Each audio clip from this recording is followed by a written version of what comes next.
So my political ambition, knowing that there are certain things I'm not willing to cave into, is secondary now to my fight for a new Nigeria. So guys, Keneth Okonkwo had a one-on-one chat with an anchor from Channels Television.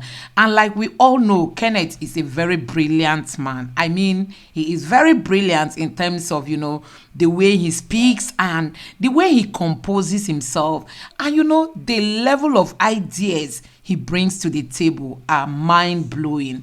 So I'm going to allow you just listen to this interactive session. He spoke across board, the APC, the Tinubu's administration, the appeal court, the Supreme Court, together with Atiku, who is still eyeing 2027. Nigerians, can you imagine? Atiku still want to run in 2027. It is time for Nigerians to speak up and say, Atiku, we are done with you. It appears Atiku is the only politician in Nigeria. So without Atiku on the ballot, there won't be any election in Nigeria. Anyway, Keneth Okonkwo has got some brilliant points to offer. Let me just allow you listen to what Keneth Okonkwo said during this chat. Down to that, you've been talking quite a bit recently about a lot of things. But I'll get to your quotes on those things recently. Let's start off with one of the biggest stories out there, which is this coalition opposition party type thing. We're not quite sure how it's supposed to work out, but we did hear Mr. Patutomi, break it down for us, explain it in theory as to how this is supposed to work. But there are so many questions. Is it going to be a political party? What's it going to be called? Who's going to shelve? Whose ambition for the other? Your principal is a member of this coalition. When you found out about this, what were your thoughts? And what do you think about a coalition party? Many people have said, should Peter Obi shelve his ambition, as he was asked to do earlier in 2023? What are your thoughts on this situation? Well, the first thing I'm going to say is that whoever advises Peter Obi to shelve his political ambition is doing it at the person's political peril. You can imagine a human being that went into another political party almost 3 months before the election, and he won 12 states, including the Federal Capital Territory. No other candidate won more than 12 states. No other candidate scored up to 25% in FCT. He's the only candidate that got 25% in the whole geopolitical zone. You know what? Peter Obi is the opposition leader. But he is a part of a coalition right now. Coalition is not a party. It is a platform to negotiate, to know whether there will be a party. In law, we call it invitation to treat. It's not yet a qualified offer. So it is simply a platform for negotiation.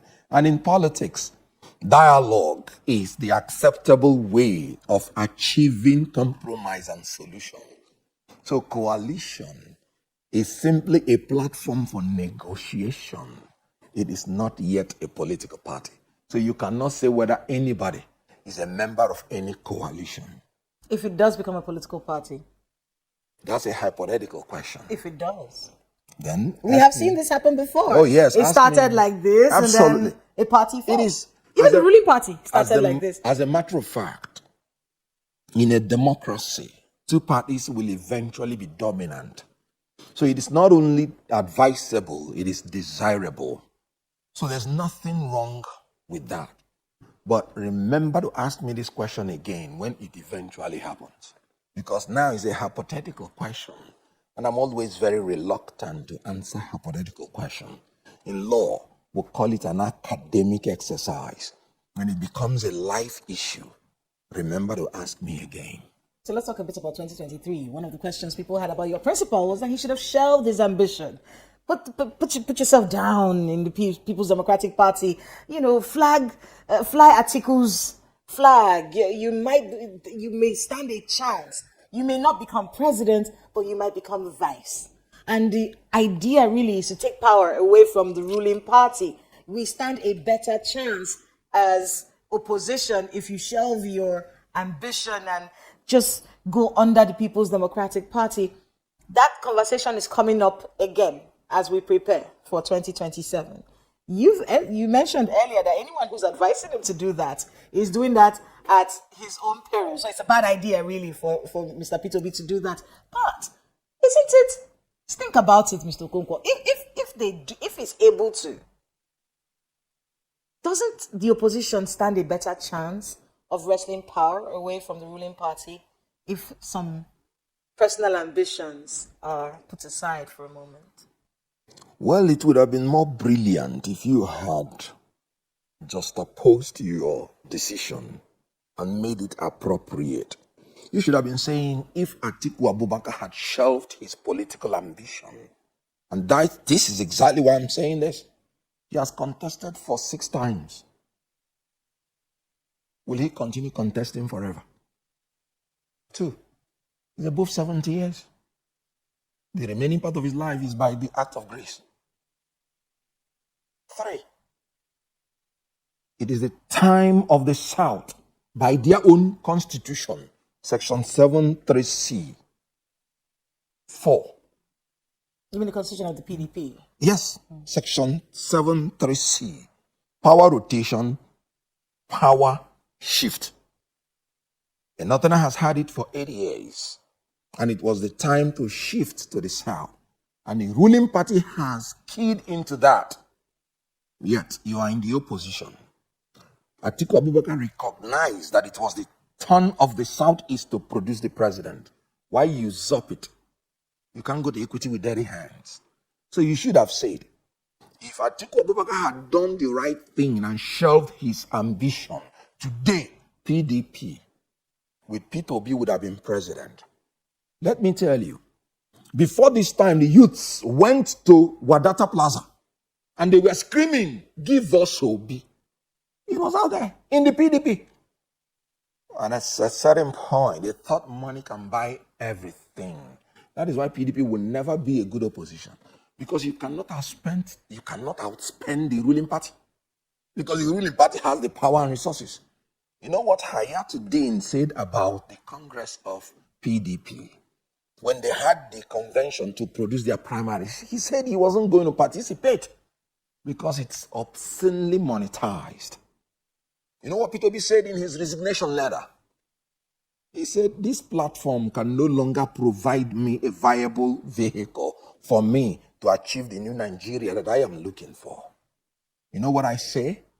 I say a party that is, that has made itself susceptible to stomach infrastructure can never be a good opposition party. Look at what is happening there. All of them are going to kiss the ring. They are going to shake hands. Why? Stomach infrastructure, nothing else. Are you referring to Daniel Bwala when you say that? You have said so.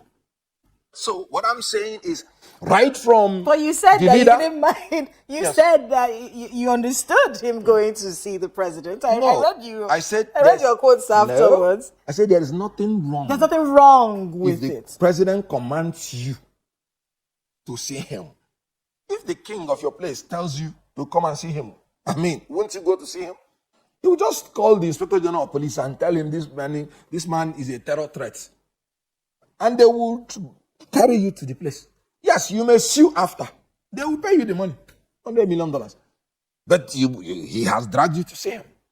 Because he is in charge of the security apparatus. So when you say kiss the ring, yes. Who's kissing the ring? I am saying that politicians have the tendency, when their policy is stomach infrastructure, to always join the winning party after elections. So there's nothing surprising about it.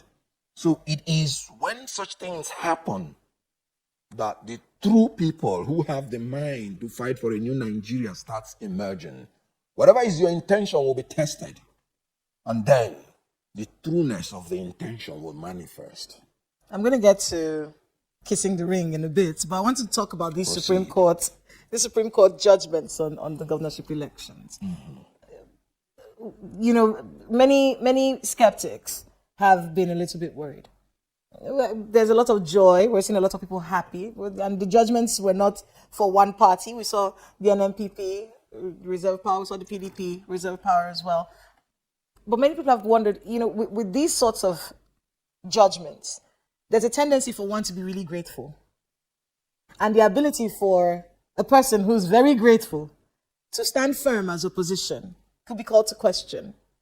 What do you make of that that situation. Is that something you agree with?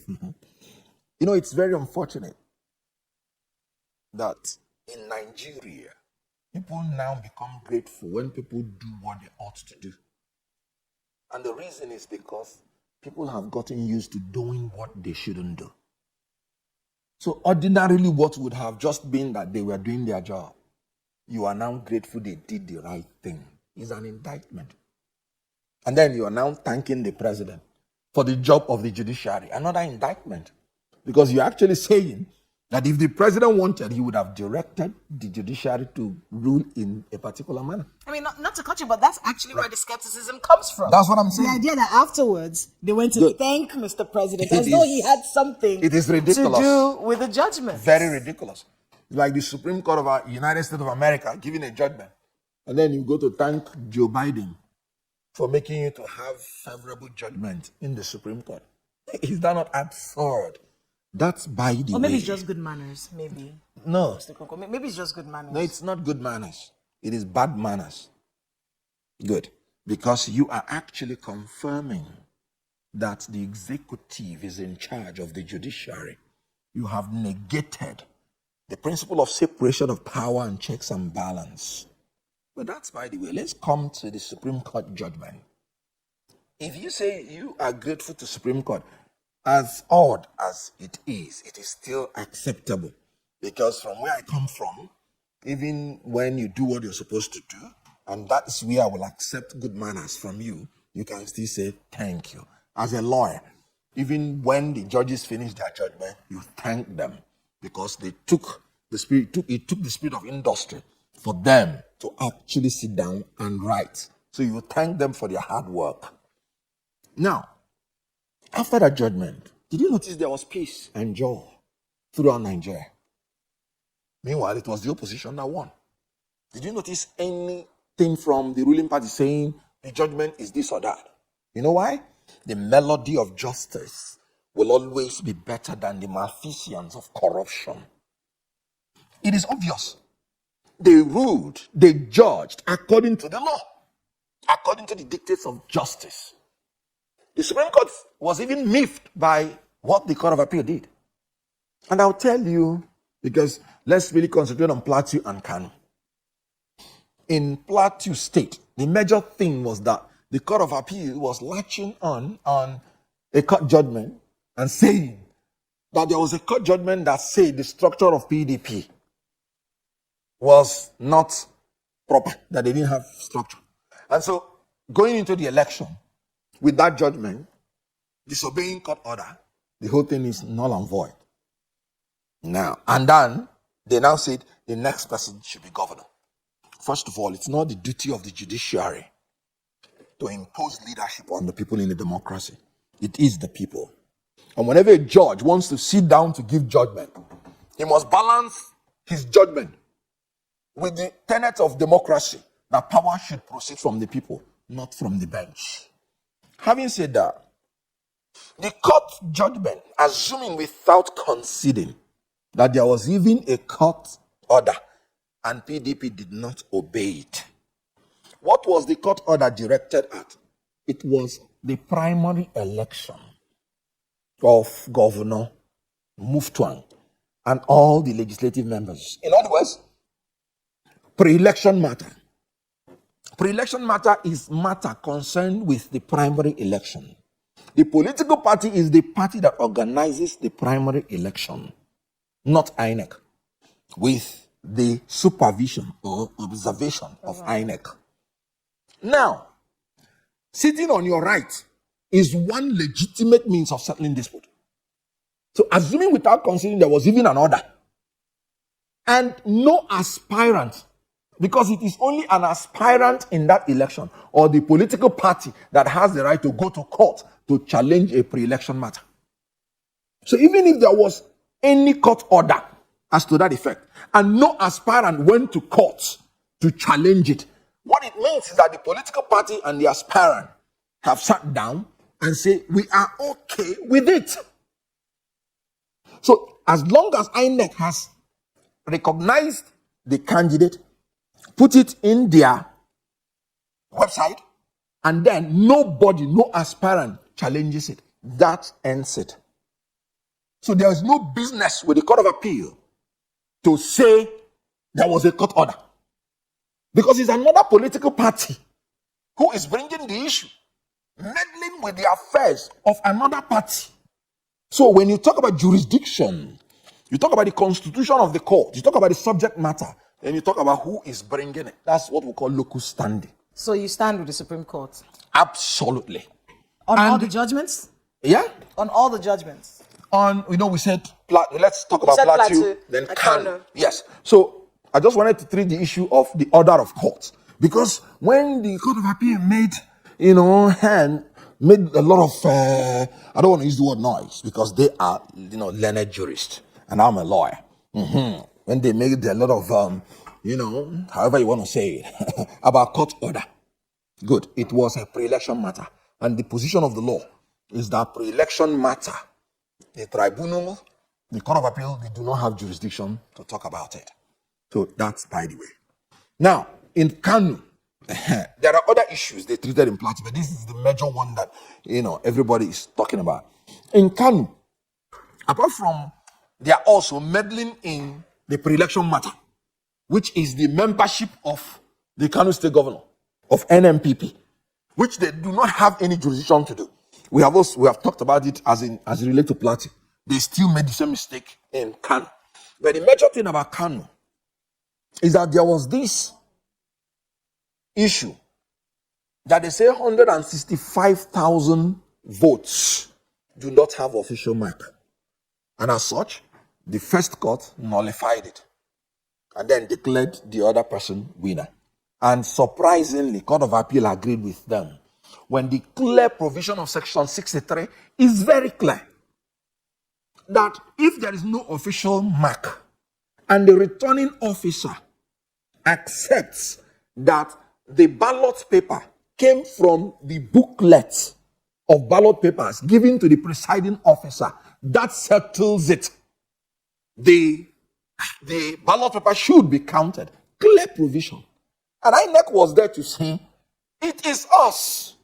We don't have a problem with it. So on what basis will you now rule that the governor should not, that the vote should not be counted?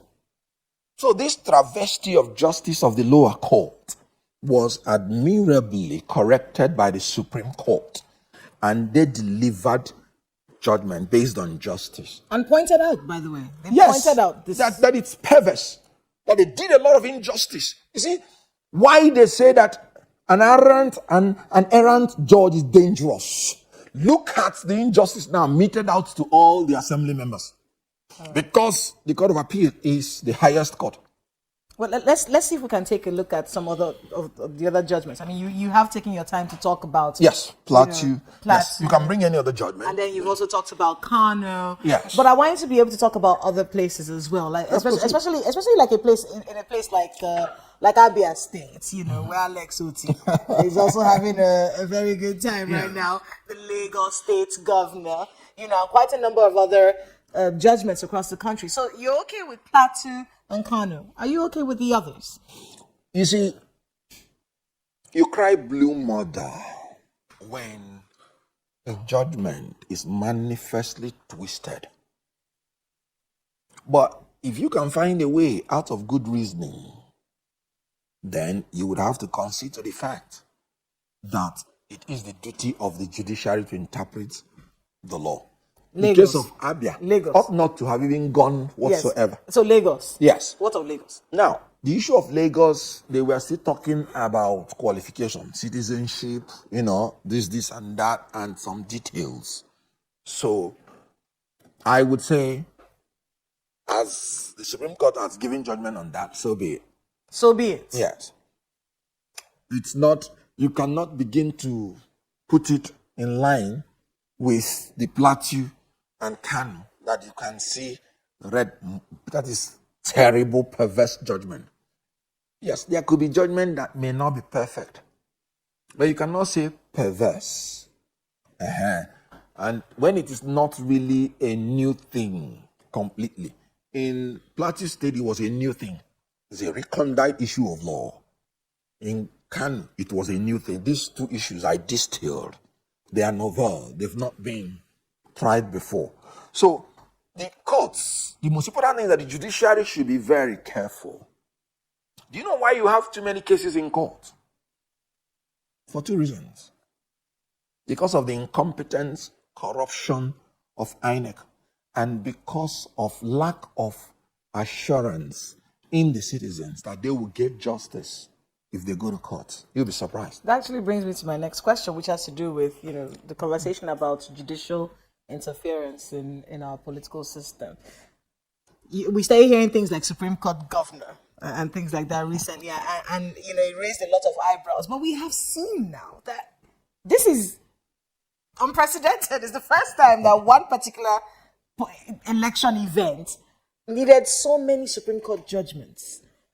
And one of the conversations coming out from that is that this is an indictment on our electoral system. What is so wrong with the electoral system that we now have to get to, and it's going to get worse. With Nigeria, things don't get smaller. No, it might get worse. If there is a is it a prophet or professor?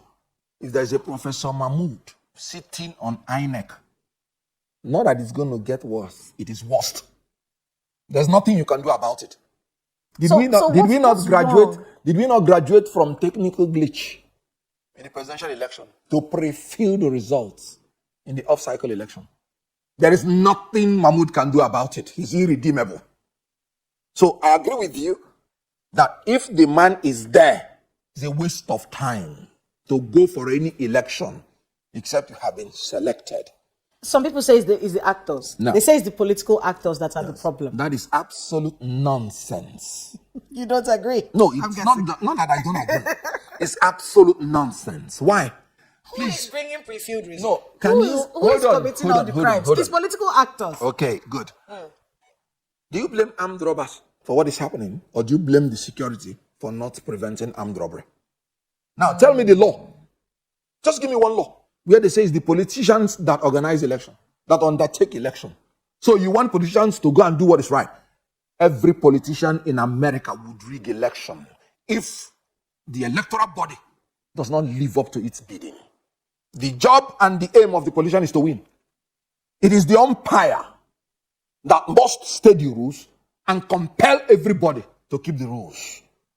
In 2011 and 2015, we had the least number of cases in court because of what the electoral umpire did.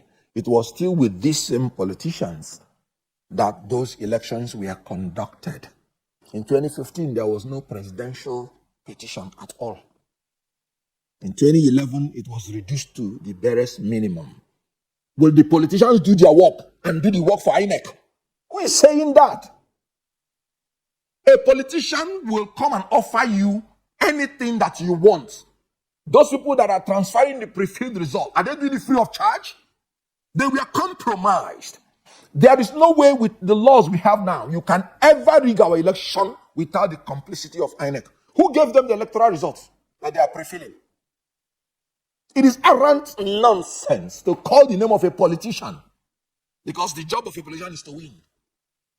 The job of INEC is to conduct, undertake, and organize elections. So apart from accusing them of complicity, what else are they doing wrong? They are corrupt. So it's complicity. And incompetence. And corruption. You can help me with more words. But I want to tell you that from today, anybody that is accusing any politician of anything in the election is absolutely ignorant. And when we give INEC such cover, we are simply making them merciless. You have division of... You just heard when I said, how can you be thanking the president for the job of the judiciary? So how can you be blaming the politicians for the job of INEC? No. INEC is solely responsible. They collected 400 billion naira to conduct 2023 election. How many politicians collected that amount to conduct election? And you're saying politician? Excuse me. Professor Mahmoud is 100% responsible for everything that is happening in our election. And he should be held 100% responsible. If he cannot do it, let him step down. It is his duty. First of all, let me tell you what you do. You plan. By setting out your objectives as an INEC chief, you organize. By employing competent hands to man those areas, you direct. By providing leadership and supervision, you control. By measuring your objectives with the results you have achieved, I mean, you determining the deviations, you've made quite determining a lot the of, reasons for the deviations, you've made quite then a lot bringing of out claims solutions today. to make sure that the deviation don't happen again. This is management. You've made quite a lot of claims today, basically putting our election umpire on blast, and you did mention some figures, you talked about, how much money, Absolutely. But the thing is, we also have to think about the conscience of a people. Isn't that something that because you said, should we blame politicians for what INEC is supposed to be doing? Absolutely. But politicians are Nigerians, aren't they? Sure. So shouldn't we be able to hold politicians to account? Politicians are not armed robbers. These are people that we put in elective office. Good. Don't they have the responsibility, Mr. Okonkwo? Yes. Don't they have the responsibility to be decent humans? You don't think that someone is labeled a politician, does that mean the person is an indecent person? Are you an indecent person? You are a politician as well, not so? Good. Let me make it clear. Nigerians do not vote in armed robbers. INEC imposed armed robbers through technical glitch on Nigerians or preferred results. Nigerians, and they demonstrated it in 2023, where they voted according to their conscience. I was in that campaign and I knew we didn't give people money. I knew everybody worked as volunteer. And yet, they technically glitched our election. Well, I'm going to get to that in a bit. We do have to talk about that a little bit more. But I want to talk about your party in the run-up to 2027. Something happened recently in your party, of course, and you've been very vocal, very upset even about this situation. Yeah. And it's the resignation of Mr. Okonkwo. And two words that have become popular since Mr. Okonkwo resigned from your party: special purpose vehicle and party ideology. Now, when it comes to the Labour Party, I'm going to get to the ideology of the Labour Party. What do you stand? Because what he said was, what I stand for, they don't stand for that. And based on that, I have resigned. You have been very upset about that and the phrase special purpose vehicle being used for the Labour Party. Why does it rub you so wrongly, Mr. Okonkwo? If someone decided that my thinking process or my ideology, haven't we been asking politicians to have ideologies? Haven't we been asking political parties to stand on ideologies? If someone has decided that this is a different ideology from mine and I do not want to be here anymore, why would that make the person someone that you're very upset with? What's the problem? Well, maybe obviously you did not hear that interview. The first thing I said is that I wished him well. That was the first thing you said? Absolutely. Then you went on absolutely to say other things. It was his fundamental human right. I said I had a problem with his choice of words. And that is where you call the special purpose vehicle. Because the only thing I know, and I don't know why people of that his age like special purpose vehicle. I don't like it. Oh, we've heard this. You even said it in the beginning of this interview. A political party is a vehicle. It is a means to an end. You just said vehicle. Yes. I didn't say special purpose. But it is a means to an end. If a party is a means to an end, let me tell you why are you upset that they called it a special? Let me give it a special status. Yes. Special vehicle. Yes, because when you say vehicle simpliciter, you are using it in the English sense. A conveyor. Absolutely. Okay. I wouldn't have a problem with that. When you say special purpose vehicle, you begin to remind Nigerians what popularized that word. Like I recalled, when Michael Achimogwu or something exposed one tape, he said the presidential candidate of PDP told him that they established companies as special purpose vehicles through which they siphon money through consultancy contract award. So, being aware of this, Using that phrase, it is demeaning to him, especially when he knows that rightly or wrongly he was convicted. So I don't know why people of that age do like that special purpose vehicle. And it's still happening even in this regime. The same humanitarian affairs ministry is now another special purpose vehicle to carry money through the same consultancy services award. So that's why I said, no, I don't like that word, special purpose vehicle. But if the people of that age, if they like it so much, we can give them the copyright and let them have it. But Labour Party that I know is committed to building a new Nigerian personality. This is what is in their objective. That will be altruistic, that will be patriotic, and that will be committed selflessly to building a new nation. In their objective, I saw it before I entered, but principally, if you heard my first interview, when I resigned from APC, I said I was Obi-centric, meaning I have seen a politician with the accurate agenda I am looking for that can give me the new Nigeria I'm fighting for, and I'm willing to follow him. Obi-centric means centered on Obi. So that I did not intend You to didn't be a member of the a political party. No, political party. Okay. But when I was promoting Obi, I was still reminded that on the election day, you will not see an Obi there. It is Labour Party that you will see. When the Labour Party came calling, and it made tremendous reasoning to me. If you're promoting Obi and you're not promoting the platform, you're wasting your time. There is no independent candidacy. So I needed to promote both of them. And that is why Obi cannot be divested from Labour Party or the other way around. And indeed, even by the letter of Doyin Okube, he said Labour Party was not burdensome to them. Meaning they didn't ask Shishi. That is the way we should go. That is integrity on its own. Now, when you say ideological differences, which one? I do not see clear-cut ideological difference in all the political parties. Sorry. What about between the Labour Party and the PDP? You don't understand. What I see is politicians who have different agenda. Are you saying that the Labour Party in ideology does Yes. not differ from the PDP? I say there's no clear-cut. If you still go to PDP, go to APC, go to Labour, you still see some similarities, both in their constitution. You check the structure. Just check the structure. You have National Convention. So you think Mr. You have Mr. Kupe's claims are You have bogus? NWC. His claim of a difference in ideology, you think it's bogus? You don't Again, believe it this? makes you to appear as if you are an opportunist. Because saying you enter the party just to win or lose election is not a good thing. So I'm saying that if I were in his shoes and I wanted to resign, I would just resign. One word. I wish to resign for personal reasons. Chicken.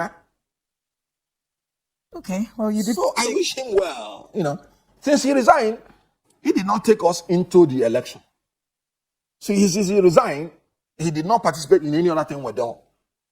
It was only once I saw him when he was coming out of private jets. Wait, since he resigned, what do you mean? Yes, no. Since he stepped down as, he resigned first as the DG. Yes. Good. So since he resigned as the DG, Okay. there was no other activity he ever participated in Labour Party. That's why I said he constructively actually left the party then. The only time I saw him was when he was coming out of the plane with the APC gubernatorial candidate in Ogun State. That was the only time I saw him publicly. I can't remember. Are you accusing him of No, wanting to I'm join not. the APC? Keneth Okonkwo? No, I'm not. You're sure? No, he just resigned. He has not joined any place. But the only place I saw him The only place you saw him was coming out from the plane. With the APC. I think they went to commission one project or something. So. There will, you would have to answer for that later. But I want you to be able to talk, a little bit about the Labour Party in itself. The Labour Party kind of fashioned itself out to be this movement of the people, movement of young people especially. And anyone who wants to deny that should feel free to do so. But, we did see that momentum. With everything that's happened since the 2023 general elections, court judgments, divisions in your party, court cases, as a result of divisions in your party. Mr. Okupe's resignation, whether you think it matters or not. And of course, this talk now about a coalition which Peter Obi is a part of. With all of this going on, do you think that Labour Party still has that momentum that it did back then? It has greater momentum now. Greater momentum? Absolutely. I am telling you, because Obi has more followers. As a matter of fact, he is now... You see, that's something I've noticed in this conversation, Mr. Keneth Okonkwo. I will say, in Labour Party, you will say Obi. Oh, sure. Is there a difference between Labour Party and Obi? No. You should know better than myself that whoever is the presidential candidate is regarded as the leader of the party. So you're saying the Labour Party and Peter Obi have more supporters now? Absolutely. Absolutely. That's one. Secondly, there's no division in Labour Party. Not one. And if you call me any day, I will prove it. To differ, sir. Can you differ? Starting from you. Let me start. Let me give you the arguments against it. Go ahead. First of all, remember the court case between the two different heads of the party? Which who and who? You know this. I am a lawyer. Yes. So that it's not as if I. Are you saying that there has never been a division in the Labour Party? There has never been any court case between any leader of this side, maybe faction, and this side. Quote me on that. Okay. None. And I said, ask me the question. I have said it now openly. I am saying it. Tell me the leader you have in mind. Tell me the case he has in court. Tell me whether he's a party to that case. So what really happened with Apapa and Abure? Good. There is no court case anywhere in Nigeria. I have heard this. That was why I didn't want to mention that name. Where you have Apapa as a plaintiff and Abure as a defendant. And quote me as a lawyer. There is no case like that. There is no case like that. If there is any, bring it on. Okay. So absolute unity in the Labour Party. Oneness. Haven't done anything There wrong. will always be political charlatans. Have you ever seen a place where you have only two people? Are there political charlatans in the Labour Party? There are political charlatans everywhere in Nigeria. Are there in the Labour Party? Are they there? I said everywhere in Nigeria. Labour Party is part of Nigeria. Everywhere. Singing hallelujah to the leaders, even when the leader is cursing their mother.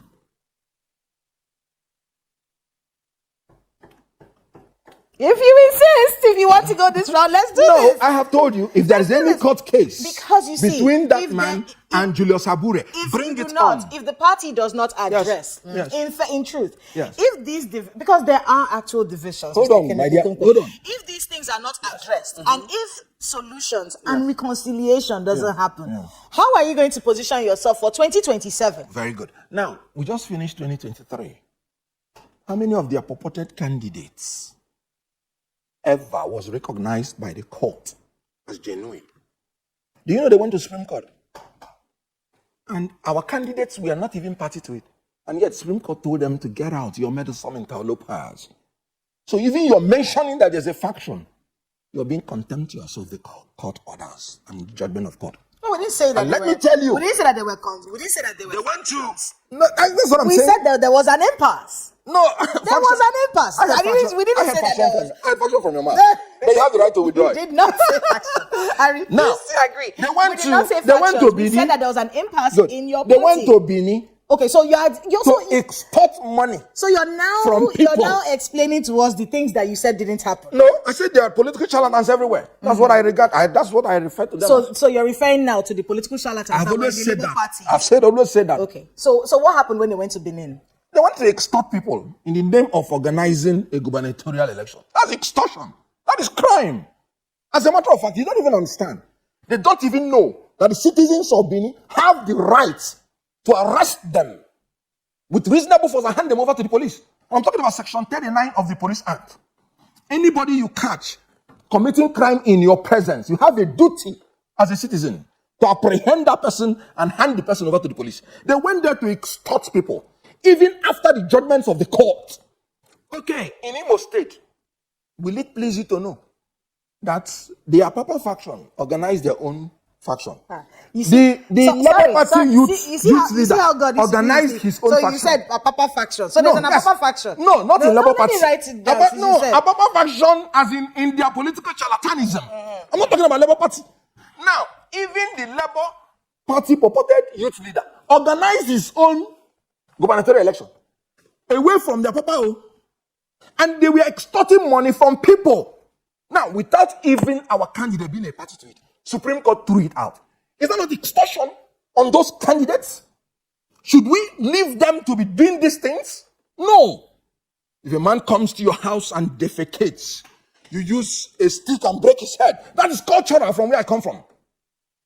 Before you hand him over to the police. So if people are resisting extortion, it is legal. It is according to the law. Every citizen should help the security agencies to do what? To fight crime. In positioning itself for 2027, Yes.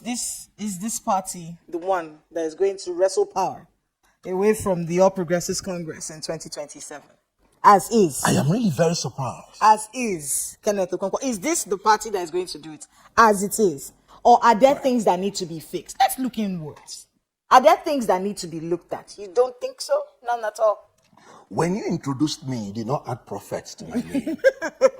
How come you're asking me what will happen in 2027? No, if your party is moving towards, look, we're looking at engaging electoral processes before, so we don't all get surprised. I just told you that I support the idea of a coalition. And I told you it's a platform and it's negotiable.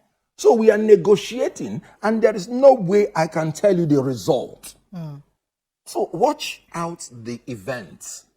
I wouldn't know how anything will turn out. What would be ideal What I know for you? What would is be that ideal Peter for Obi you? is consistent in his fight for a new Nigeria based on his 7-point agenda, which, if circumstances change, new things can be added. Before 2009 in Nigeria, we didn't have this kind of insurgency. Should he be pushing that 7-point agenda under the umbrella of the Labour Party? He's a member of Labour Party now. That's what he would do. That's what he will continue to do, except there is any new arrangement. I mean, Is there a possibility of a new arrangement? why not? Why not? How so? Change is the only thing that is constant. If all the other parties say they want to use Labour Party now as the platform, and PDP say we want to join the people, saying that Peter Obi is the best candidate to give us this election. Or the other way Why around? wouldn't Maybe to be joining the No, PDP. it's not possible. Okay, that That's one is the not truth. possible. Yes, it's not possible. Like I said, it's not possible. If Peter Obi wants to be the vice president of Atiku Abubakar, he better does it alone, not with me. Oh, yes. And I'm serious about it. And why am I saying so? A man is approaching 80 years. 80 years. And you're talking about, by 2027, how old will he be? There is no other younger person. You know what Wole Soyinka said? He said, when I went to Aso Rock, I told the president Not to run. that I had told you not to run. He said it. He said Atiku. It was based on age. There was nothing personal. Babangida said he would prefer anybody that is younger to become president. And then you're saying after our fighting in 2023, and Peter Obi had a chance of being a VP, and he did not become a VP, and in 2027, he will now go back when the man has degenerated more in age and in capacity, then he will now go back to become VP. And then you want Keneth Okonkwo to say what? No, what will I tell Nigerians? So if the coalition is going to be based on justice, they get men of integrity and character to lead the party first and ensure party discipline and ideology, and then get presidential candidates that are younger, that are people of character, capacity, and, competence. Why not? Atiku should be a father now, a statesman that should be thinking about the next generation, not the next election. Not a candidate. For what? What has he not achieved? Is it a small thing to be a vice president of a country? The man has achieved practically everything. God has blessed him. He should not stretch the luck too far. Okay. I'm sure he has heard you. I want you to be able to get what time is so far spent. I mean, I want you to be able to get your thoughts on a lot of the things that are going on in the country. Of course, everyone has been talking about. Just in a few, if you can shorten responses, with the suspension of Better Edu, let's start with that one. It's brought up the conversation about intervention programs in general. Yes. I know a lot of lawyers who are against the concept of intervention programs at all. What do you? And of course, we've seen the president suspend the NSIPs. Yes. What do you make of that humanitarian affairs minister situation and the suspension of social investment programs in the country? The concept of that program is corruption. So you're Nothing among those. more. I suspected you'd be among those No, lawyers. it ought not to have been there in the first place. If you wanted to give palliatives to Nigerians, the best thing is you wouldn't have removed oil subsidy. Because everybody in Nigeria would have been enjoying that palliative. So you think subsidy, the presence of subsidy in itself, Yes, was a palliative? Yes, of course. That's why it's called subsidy. So why are you taking away the subsidy that Nigerians would have been enjoying, and you're replacing it with subsidy that you'll be sharing money to your ministers in the name of helping poor people? This is the one first minister time. got 438 million. Hold on, before we start to say figures that we cannot. No, it is there in the open. Are you absolutely telling us right now that Yes. you are against the removal of fuel subsidy? Let me tell you, the first thing I said was I do not support subsidy. And it is in the sense that we ought not to be paying subsidy in the first place. How can a nation that is about the 6th largest producer of oil in the world be paying subsidy? That's an indictment. That shows the incompetence and corruption. So I was not against subsidy in the sense that it is being used to help people. I was against it that we ought not to have been paying it. So we should do the right thing to make us not to pay it, which is repairing our refineries, selling those ones that are public. Okay, so removing the fuel subsidy. Yes. When it is punishment on the people when you don't have alternative, then you're talking about palliative. What do you mean by palliative? If you want to give people palliatives, don't remove the subsidy because it's palliative in its own, which will have positive effect in the country. You don't remove the palliative that will have positive effect and start sharing the loot among your ministers. So I told them when they removed, they say, you've made a mistake because you would have destroyed your economy. That's why I told them they should be careful in coming out of subsidy. I campaigned against subsidy in the sense that it is corruption and incompetence that made us to be paying it in the first place. When we have 4 refineries, when Dangote is almost completing the refinery. So why do you remove it at this time? When you are at the end of it, you would have sustained the subsidy, ensure that all this money you're borrowing, you're not borrowing it to have 100 cars following you. You're not borrowing it to give 5 billion naira to your wife to eat. You're not borrowing it to give 15 billion naira to repair the house of the VP. There is quite You're a not lot. borrowing it to There give is 20 quite a lot billion that naira this has to the brought chief out of into staff. the society. I mean, there's a lot that has happened since removal of fuel subsidy. Absolutely. Especially with the economy, The economy and with is the Nigerian collapsing. people. And I wanted to get your Now thoughts it's going to before we go. Before we go, we wanted to be able to find out your thoughts on, on President Tinubu, reducing the cost of governance, showing the Nigerian people. You don't believe it? It is optics. We're talking about reduction of the cost of governance. 60%. It's Let him first of all reduce the number of his ministers to 37. What is he doing with 48? Optics. You say you reduced it. No, he didn't reduce the cost. He reduced the number of people following officers. So what you just need to do is to double your trip and you will achieve the same cost. Okay. Now, optics. You suspended a minister. Suspension is not a punishment. They suspended one accountant general that they say he took 109 billion. Later, he has been turbaned to be the high chief in his place. They suspended one central bank governor. From there, he proceeded to become an enemy of Kano. They removed him as enemy of Kano. Suspended, banished. From there, he became a Khalifa. These are all optics. You're not Prosecute and convict. Apart from that, optics. Why haven't you run for political office? No, I have aspired before to be a governor. Okay. And I refused to go in to do the primary election. I had aspired to be a member of the House of Representatives. This situation was not clean enough for me to go in. What about now? Now, I am fighting for a new Nigeria. You have to secure the ground first before looking for the mats. That is why I looked for a politician that I believe that has what it takes to bring a new Nigeria. Can't you see I'm focusing on the presidency? Because if we don't get the president right in Nigeria, we will not get anything right. The reason is because we have either rightly or wrongly evolved a political tradition where the elected people are the leaders of the political party. Immediately they are elected. Now, the president has all it takes to change Nigeria. That's why I'm concentrating on God giving us the right candidate that will give us a new Nigeria. So now, my personal ambition is secondary to the pursuit for a new Nigeria. But do you? If I want to run, if you want to run, they would want to seek compromises from me, which I'm not ready to give. Who's they? The Labour Party? Politicians and the political collective. The political class. Absolutely. Now, when they seek such conditions from you, when I wanted to run for the government, I knew what some people were telling me. What kind of conditions are these? If you want to be recruited as a politician, come in. And you will know better. No, thank It's you. not something I wish to share with the journalists. No, but for people out there who are probably thinking, I can do this. Yes, If there is something out People there, come to maybe you, some rightly, some wrongly, some altruistically, selflessly, some very selfishly. And I am not ready to compromise my principles and my ideologies. I'm not ready to do that. So my political ambition, knowing that there are certain things I'm not willing to cave into, is secondary now to my fight for a new Nigeria. Well, we do have to wrap up here, but I really enjoyed talking to you. Me too. Thank you so much, Mr. Keneth Okonkwo, for being with us appreciate on Political Paradigm. Good luck. So guys, like I said in the intro, that it appears Atiku is the only well-known politician, as in without Atiku there won't be any election in Nigeria, because it appears to be a familiar name, since he started wanting to become the president of Nigeria. He has always been on the ballot.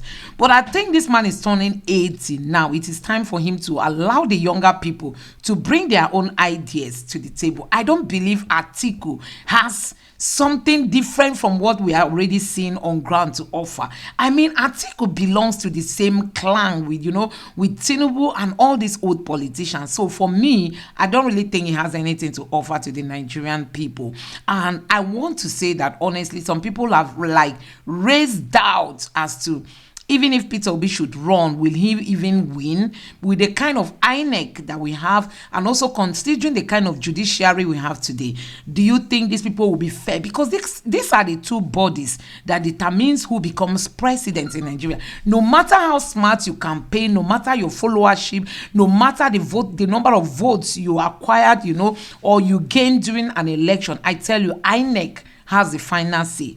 And with this kind of biased INEC, Nigerians, do you think Peter Obi should be on the ballot if INEC is not reformed, and if our electoral act is not touched on, and also even our constitution needs some little changes? I don't know what you think. Please drop your thoughts in the comment section below. Don't forget to subscribe to the channel, turn on the notification bell. Please give this video a like so that YouTube can recommend it to more people. And don't forget to share your mind with us in the comment section below. Thank you.